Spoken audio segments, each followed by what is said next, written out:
Jami Nato, I'm so excited that you are here on this podcast. Thank you for joining me. I am so happy that you're here and we're here together. It's going to be fun. Oh my gosh. First of all, you're a Midwesterner. So I'd like you to thank you for being a Midwesterner. I just feel like we always need to say that out loud to each other. Yeah, Midwest is the best. Yeah. And, a lot of people try to compete, but Canadians are a close second with their niceness. But I think they're more passive aggressive. I actually do want to know. I want to know about your aunt's hip surgery. I do. Yeah. It's true. I want to see the x-ray. Mm-hmm. Bring it out. I bet it's on your phone. Come on, Canadian. Jami, before we go even one step into this conversation past Canada, I want to ask you about being funny. So here's the thing. I want you to know, first of all, that my teenage daughter, let that hang here. My teenage daughter, toughest crowd in America and Canada. Her name is Thea, and she and I look at your Instagram feed together. We are Amish, and so Thea can't have her own Instagram feed, but she does look at mine. And we are maybe uber fans of yours because you are actually hilariously funny. Sometimes in the morning, I will say breathlessly to Thea, Jami Nato tried on bad swimsuits at Target. Come here. And she'll come over and watch. So I want to talk to you about this is going to come up maybe a couple times today, but how do you feel about humor and Christians? I just want you to talk about that. Yeah, I think we don't know what to do with funny people, because I think funny people tell all of our secrets, right? But they just package it in a way that is palatable, or, it's a critique, but it's packaged as a joke, or it actually does say something. And I think people are a little afraid of that and just don't know what to do with that. Or we take ourselves so seriously. Yeah. And I think we forget that God made laughter. He made laughter. It was his idea to be like, what's going to give them an endorphin rush right now? I'm going to make humor. I'm going to make something funny. I'm going to make them pee themselves. And he's going to laugh with us, So I think sometimes we get a little too serious about ourselves, or we're afraid that someone's going to tell on us, Yeah. Did you 100%? I don't know if I've said this here before, but Mark and I usually refer to Christian humor as pleated Dockers humor. And by that, I mean, many of my pastors growing up, God bless them, I loved them, they wore pleated Dockers, Well, they're back. Yeah. Are they with pleats? Oh. Pleats are just back for the ladies, so I know they're coming for the dudes. That's a hard pass for me at the moment. It just gives everyone a front butt, and I don't know how to say that any nicer. That is what it is. For the youth of America, you have a front butt. Okay. I like a little pleat. I want to go there, but not all the way. This is like, when we're dating, I want to kiss you, but I don't want to get naked with you. No. Okay. No. So I wanted just a little something there that says I'm I'm kind of trying over here. But when you start getting into a full pleat, it's a front butt, and it looks like you ate gluten and you shouldn't have. And now you're having a backlash. Now you're paying that price, and we all are with you because we're seeing that front. Yeah. Well, that was the thing growing up with men in pulpit situations, and they would wear these front butt pleats, Dockers, and would tell jokes in church that were never funny. But there's like a cultural acceptance when you walk into the doors of the church that you don't have to be actually funny. You can be pleated Dockers funny. And so we would all agree and try to play along. That was not funny, but we're going to laugh. And my theory is very akin to yours, which is that I think actually funny is usually a little offensive. And we don't want to offend anybody when we're wearing our Dockers. So I'm wondering, when you were growing up, did you always know that was an okay thing, that it was okay to be funny? Or has that been, really funny, really you funny in a more public sphere, not just with your friends? I think I was a weird child. And I remember when I first made someone laugh, it was kids on the playground. And I loved that feeling. I remember thinking, that feels great. And I want to keep doing that. And I was just being me. So I was being weird, on the merry-go-round. I actually can remember it. I've never even said this out loud, but I was pulling, is it a merry-go-round? Yeah. Where they used to have those, and you would try to go so fast. And if your dad was doing the merry-go-round, you were hanging white knuckled and sometimes flying off. It was totally safe in the 80s. Yes, it was. And always. I remember pulling this merry-go-round and my friends were in the middle, but I was doing like a gaping, like a giraffe running, or I was just being silly, and they were all laughing hysterically. And I thought, I have a future as a giraffe runner, and I'm going to shine. Okay. Well, thank you for being hilarious and non-Dockers funny, because you are giving me life. And I'm going to tell you, recently, you helped me understand my husband recently, because you have this magnificently glorious series that you did on ADHD Hotline. Oh, yeah. And we have howled. In fact, I was showing Thea, because that's what we do. And Mark was in the room, and he couldn't see the phone, and he is very unimpressed with all things social media. So he didn't really even know what I was doing, but he could hear your voice, and his head whipped up, and he was like, how does she know me? I know. It's like I have a hidden camera in everyone's home. Oh my gosh. And we haven't like diagnosed him before, but whatever the things that you were saying, that is actually his real life. And we're going to talk about this a little bit coming up, because your book, This Must Be the Place, this new book, just so fantastic. You write a little bit about this, but talk to me about how our wiring. So for example, having ADHD, how our wirings can both get in our way, but also our superpowers. How has that played out for you? I am a lot of times thankful for my ADHD, because when we hyper-focus on something, we can get anything done. Now, do we have to have a deadline? Yes. Will we? It's going to be a real squiggly line to get there. But once we set our mind on something, and of course it can't be anyone else's idea. Like if someone says the idea we were about to do, we're like, well, I guess I have to try something different now. Really? Yeah. Okay. It has to be a uniquely you. It has to be my idea. Okay. And I don't know why, but a lot of people have this. So I really, when I do those videos, I want people to not feel alone, or even say your spouse has that. I just want you to feel like, oh, they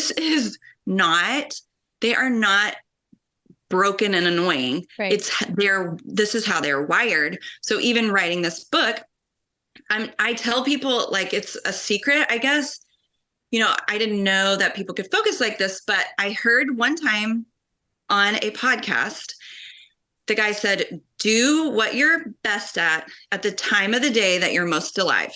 Now that felt really simple. It didn't feel overwhelming, because for a writer, it's like 10 steps to write a book. And I'm like, after step 2, I'm already roller skating or playing a tambourine or painting something. Like it's too much. Yeah. So it was like this little hack that changed my life. I wrote a chapter a week, because I couldn't write this book for like a decade. I kept saying, I'm going to write a book. And I just could not do it. It felt like physically I couldn't do it. I had all the ideas and I was speaking about these things with my team, but I just, like, a book felt too big. Totally. So I thought, oh, if I just sit down, and I'm not kidding, my window is maybe 2 hours. Like I can be on task from about 10 to noon. Yeah. And then by that time I'm going to get hungry and lose all my powers. So that's how I wrote this book. I spent 2 hours a day. I protected that time. So I told my friends, I'm not going to do anything during this time. Don't even ask. If something would come up, I would be like, guys, I'm going to be honest with you. I got to get this done. Yep. And once I did that, it was done. I was done. I turned in my book before it was supposed to. Wow. And for a writer, that's like someone throws you a parade when you do that. Yeah, totally. That's amazing. So something about having that slot do what you do the best during the time that is the best. That feels more doable. We talk a lot about writing. I'm on another podcast with a guy named Bob Goffin. We talk about writing all the time. And there's so many ways to crack that code, right? There's so many ways to figure it out. And it might not be a 10-stepper for you. It might be the 2 hours a day. I can't write for more than 2 hours a day. I'd poke my eyeballs out. Well, you look at these writers and they say, if I can crank out 5,000 words in a day, I feel good. I'm like, excuse me? I never have done that. What are you doing? Like, what are you, how? Crack. Yeah. You are doing a little bit of the booger sugar. You're doing cocaine. You're doing cocaine. Just say that. Put that in the caption. 5,000 words plus a little bit of the, what did you call it? The booger sugar. Booger sugar. Yeah, that has to be involved. I haven't even come close to that on a daily output. I would drive everyone in my life nuts. And I can't imagine I'd have very many good things to say. I have a cap way before that. And then there was a squirrel that ran across the yard. And totally focusing definitely on the word count at that point. Well, I love it that you did it. And I love it that you actually leaned into the superpower instead of shying away. The hyper-focus part instead of the squirrel part. And we need both of those parts, right? Well, isn't that where the good stuff in life comes? When you lean into that really difficult stuff. I tell stories in this book, like infidelity. I have a differently abled child, miscarriage. They're just like, life is so complicated. But then I hold, in the other hand, these hilarious stories of my weird childhood. And I think when you lean into that, you lean into the story and you stop letting it chase you.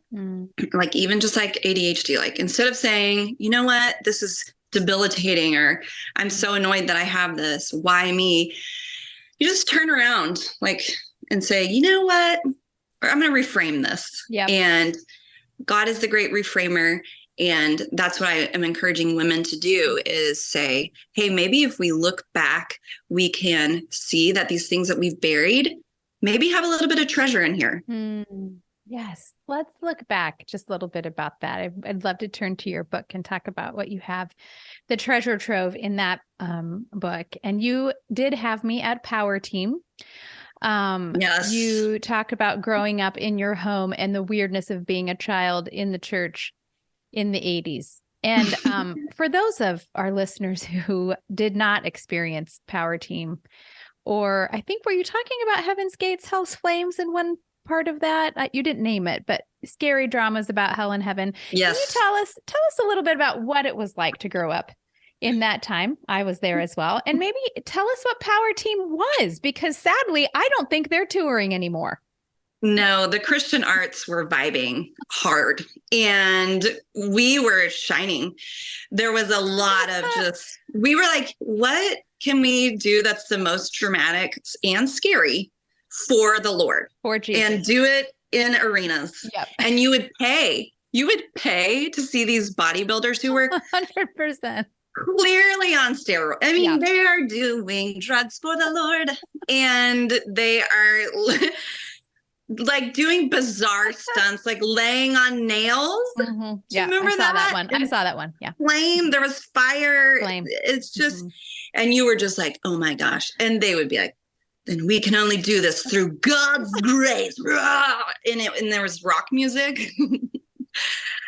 And our parents were like, should we take the whole family to this and have nightmares? Yes, we are in for God. So, I in Carmel, not thought of that in years. And yes, I definitely experienced that. They went to I went to a Christian elementary school. It was just part of the curriculum. We'd all stuff in this little gym and watch the Steroids for Jesus and clap heartily.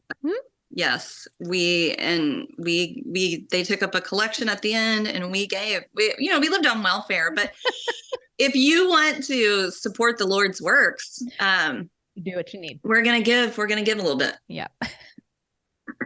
Beautiful. So how did that? First of all, thank you for bringing me to that. Literally, moment. No one has asked me that question. I just want to say how grateful I am to be able to get that off my chest. I just feel I am thankful to you because I had not thought of that in years. And seeing it in print, I thought, oh my gosh, what were we doing? It feels dangerous now. It was the 80s and 90s were just, it was a free for all. It was a free for all. And we were out there. We were out there showing people the way, the truth and the light. Through nails and flame. If God can have nails through his hands, we can lay on these 800 nails. I felt closer to the Lord because I prayed for the rapture. Yeah. But in that moment. In that moment, I became very eternity minded. A lot of it's just unbelievable. I am going to need to Google all of those men now and just hope for their well-being, because I can't imagine there wasn't maybe some consequence from what they needed to do to look like that and to have the real experiences for God. Okay, so you have so many fantastic stories in your book about what it was like to grow up in your home with your family, your remarkable parents. You come from a huge family, and it sounds like it was absolutely full of love. And then you get to a moment in your book, actually, it's kind of this thread throughout of how there were some plan Bs, right? Yeah. There were plenty of detours and the neat and tidy version maybe of faith that we all hear growing up, like starter faith, didn't quite happen. And you come to this point in the book where you talk about how your formula was crumbling. And I'll ask you a little bit more about that in just a second. But there's this moment where you say you knew the Lord's Prayer, but you actually really prayed, not my will, but yours. I really want what you want. And I feel like that's a very dangerous prayer. Particularly when we want to punch someone. That's very, I think it's a gutsy one. I really do. I'm kind of leaning into that right now in my own life and thinking about what that really means, because I think I've said those words and heartily not meant them. Oh, I have prayed. Yes, Lord, your will. We pray the Lord's Prayer. Right. You don't know what that means until you're at the bottom. And it's so guttural that you have to relent. I mean, it's ultimate submission. It's ultimate, I'm at the bottom. It's ultimate just helplessness. And I did not experience that until my marriage fell apart. I really thought I was out there, I didn't really need God, but God sure needed me to do his works and help the peoples.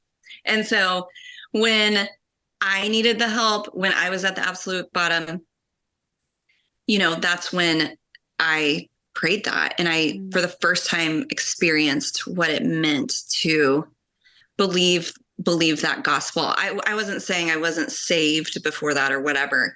I just didn't know suffering like that. Yeah. And I think suffering there's just nothing that draws you to the Lord like that. Yeah. I kind of want to say a bad word every time people say that. And when I have known that, and that's the truth. That's the plumb line throughout all of the gospel story, but I don't want that one. Well, no one prays like, Lord, and if you could give me a little extra dose of suffering today, I would really appreciate that. It's like, no one's praying that. We're not psychopaths, right. But it finds you, like suffering finds you, and it does.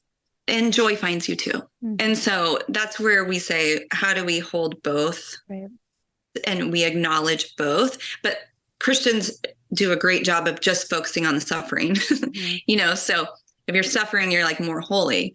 I think joy and suffering can have a space together. Absolutely. Same breath. Yep. You have this beautiful moment where you write, what stripped us now clothes us, and what depleted us now provides for us. You're talking about specifically the story of your marriage and the story of infidelity in your marriage. You say the death of the mediocre marriage I thought I wanted paved the way to a thriving, more meaningful and deeper relationship with my husband. Those are beautiful words. I am 1000% they are sure that they are hard won. I'm pretty sure that was that. Mm-hmm. That's not what you write on day one, right? That's not on the crumbling day. And often not what we write, because it takes a long time to get to that, right? It takes a long time to, or to at least to mean that. So I would love for you to take a second. We have listeners who are right smack dab in the middle of the crumbling. So can you talk to the listener who right now is dealing with betrayal and infidelity and that specifically, and things are not, she can't even fathom next steps, much less a resurrection. That's completely foreign to her. So you've walked that road. So what would you say to her? Yeah, I would just say it is so dark and it's so deep right now, but it can't rain forever.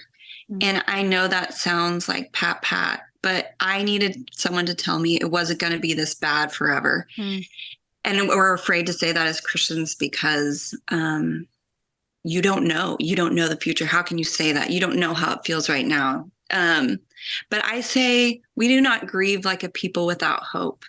And those glimmers, there are glimmers there. And it is okay for you, even though you're so mad, to have that glimmer of hope that God can restore it. The fact that you have that tiny glimmer, hang on to that piece of light. Just hang on. And you don't have to think about 2 years down the road, 1 year down the road, 6 months down the road. You have a unique opportunity, and no one is living like this because they're not suffering like you, but you have a unique opportunity to live minute by minute and let God provide you and let him give you those little pieces of manna that you need.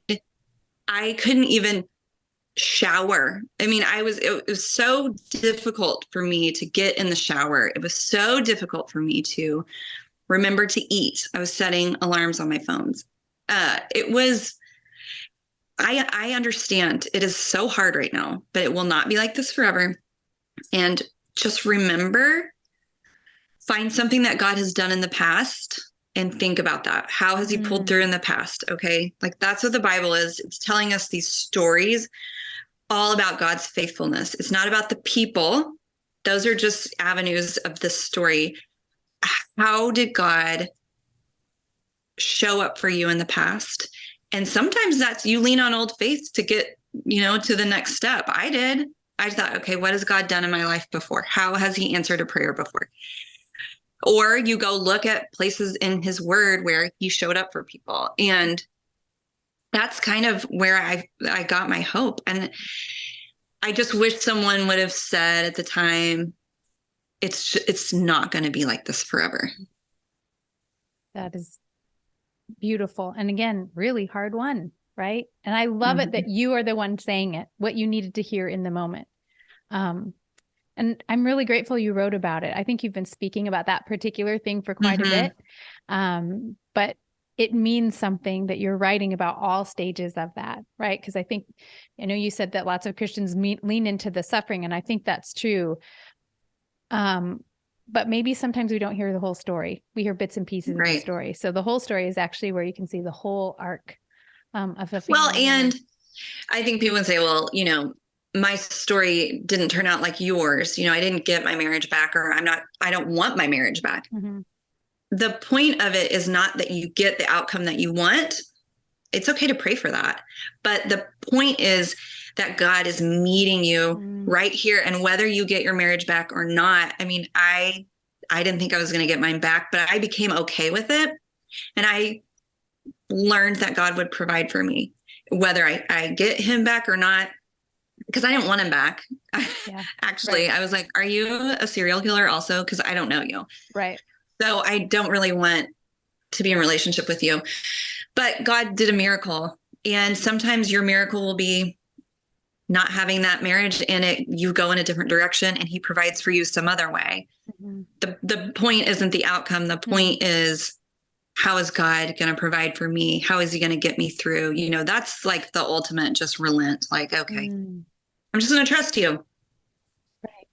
That's what you write so beautifully about in This Must Be the Place. Just the idea of stops along the way. And a lot of times the outcome isn't even the thing. We think it is. We are really focused on outcome.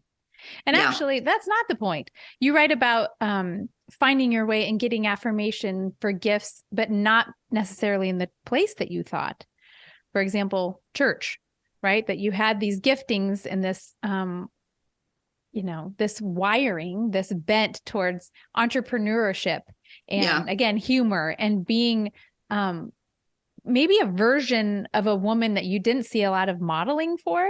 And so I'd love for you to talk to your younger self and to the younger selves among us and what would you say to her in terms of how God views the way that you are made? And you kind of touched on this at the beginning with humor, but with work too.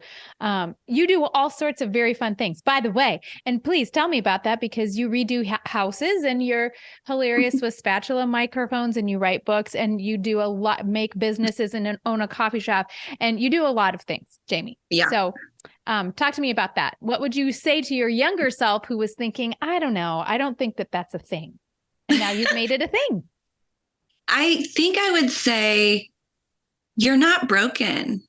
I just was in so many environments where I thought I was broken. Something is wrong with me because I can't shrink enough here. And I think I would it sounds so simple, but there's nothing wrong with you.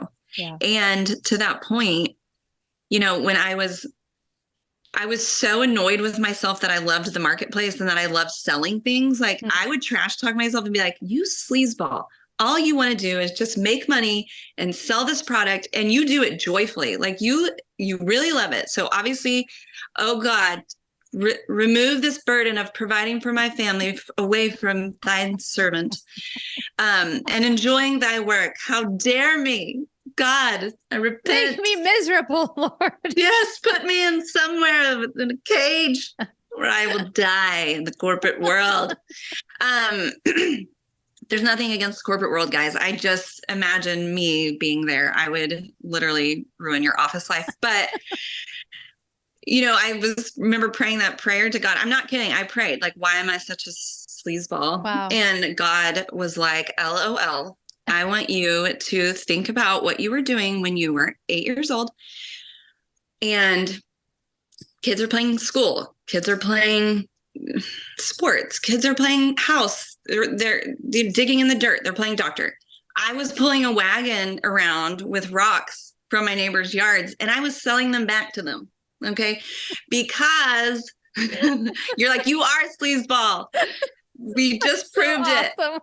So and I think some of them had Alzheimer's. I'm not, you know what? It doesn't matter because I didn't know that at the time, but they did always re-ask my name and it's fine. This is all in hindsight. There were a lot of kids at your house. Maybe you looked like other ones there. Maybe that's what it was. Yeah. There were 7 of us and so, or 8 of us. And I forget my siblings sometimes because they're terrible and I hope they're listening. Just kidding. But I would be pulling these. I was actually mean to my siblings in the form of pranking them. I pranked them constantly. And they bring up the things that I did to them. My mom was like, remember when you wrote a letter? I got a typewriter. I fell into a little bit of a typewriting phase. And I wrote a letter to my brother because he hurt his foot in the pool. And he was being such a baby about it. But I went upstairs and I wrote a letter from the doctor that said, we're going to have to amputate it. And please make sure all your friends know you'll be having surgery this Friday. Sincerely, your doctor. First of all, why? Not a lot of logic there. And you were thinking, I'll give you something to cry about. Yeah, my parents went along with it for 2 days. My brother told everyone he was getting his toe amputated. And I told my parents, we were laughing about this the other day. I'm like, you guys are psychopaths. That you backed me up on the old toe amputation joke. Oh my God. They were sick of his griping too. You were doing them a solid. We were all sick of it.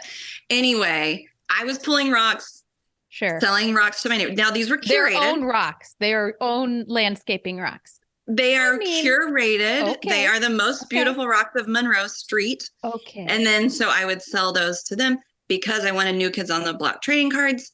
And I grew up very poor. So I grew up on welfare. So you don't ask your parents for money. Like we have government cheese. So like, think about that. You can't ask for block.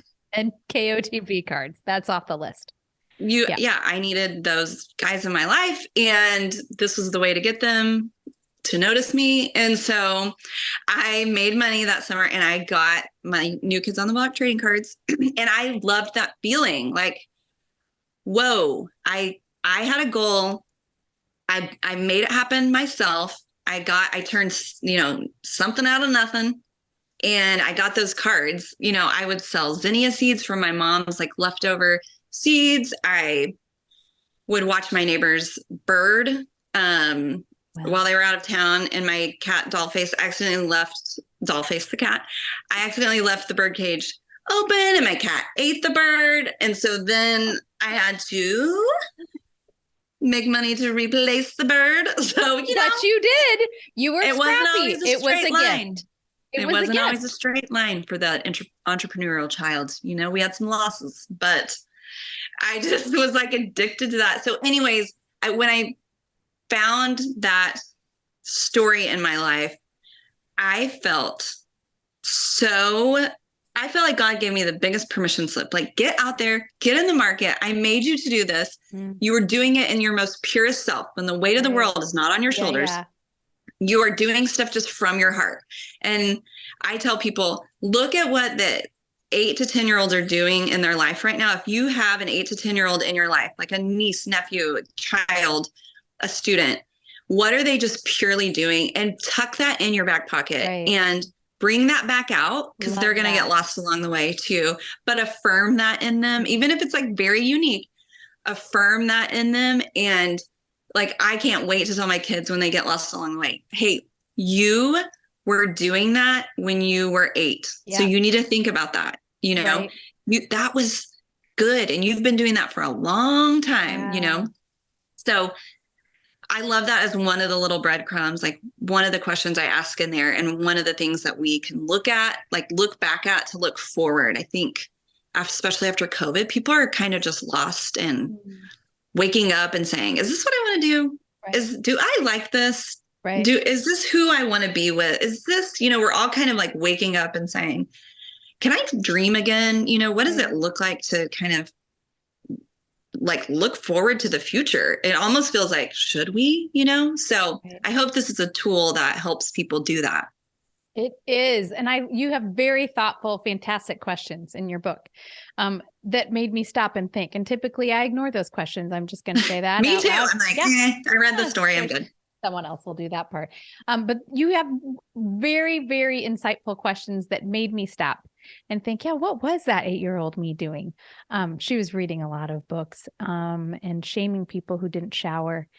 And so that's kind of still what I do. So I love that. I love finding I think that's one of the drum beats in your book and in what you do. Finding out again, what were you? What are you? And that's okay. You don't have to conform to some preconceived notion of what we're supposed to do. That's actually not doing anybody any favors. Yeah. I have a couple more questions. First, I would love for you to tell me about Lila. This is your daughter who is differently abled. And I'd love to tell me about her. You don't talk about very much about her in the book. I'd love to hear more about her. And I'd love to hear about what being her mom has taught you.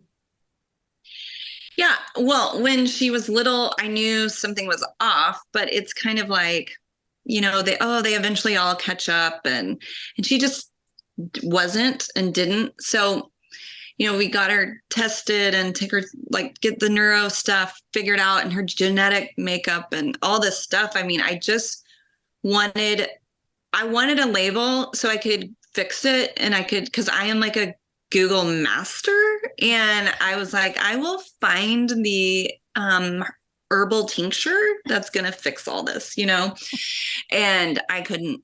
And I felt bad that I was grieved over the version of a child that I thought I was going to have. And so you kind of have this death of these dreams. But then once that happens, something interesting does occur.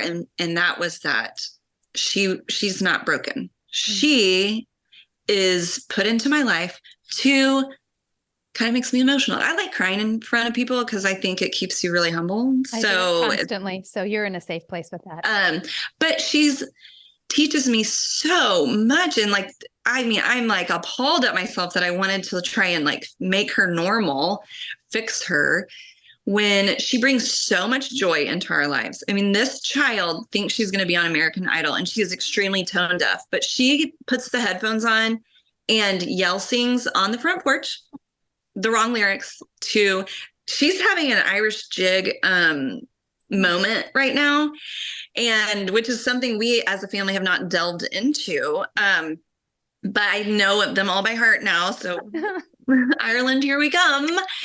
She just makes us hysterically laugh. And then she comes in, she's like, I'm pretty amazing, right? And I'm like, you are the next American Idol.